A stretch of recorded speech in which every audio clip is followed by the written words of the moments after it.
তুমি এমন একটা ব্যক্তি যে কয় আইলো তার পিছেই যাও, গেলে পরে তোমার ক্ষতি হয়, লাভ হয় না। কথাটা ঠিক না ঠিক? ঠিক। ডাক করলা না, না। যখন তোমার কাছে টাকা পয়সা থাকে তখন তোমার আপন বন্ধু বান্ধব, কাছের মা বাবা মা থাকে। যখন তোমার কাছে টাকা পয়সা থাকে না, তোমার আত্মীয় স্বজন কোনো বন্ধু বান্ধব তোমার কাছে থাকে না। কথাটা ঠিক না ঠিক?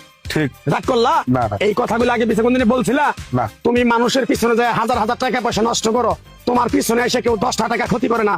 কথাটা ঠিক না ঠিক? ঠিক। আরেকবার কও বিসমিল্লাহ, বিসমিল্লাহ। আরেকবার কও সুবহানাল্লাহ। সুবহানাল্লাহ। বিশ্বাসে বস্তু মিলে তর্কে বহুদূর। তোমার যে কথাগুলো বলছি সত্য বলছি না মিথ্যা বলছি? সত্য। তুমি এমন একটা ব্যক্তি, মানুষের দুঃখ কষ্ট দেখতে পারো না, তার পাশে যাই দাঁড়াও, তারা এসে তোমার পিছন থেকে ক্ষতি করার জন্য ঘুরে।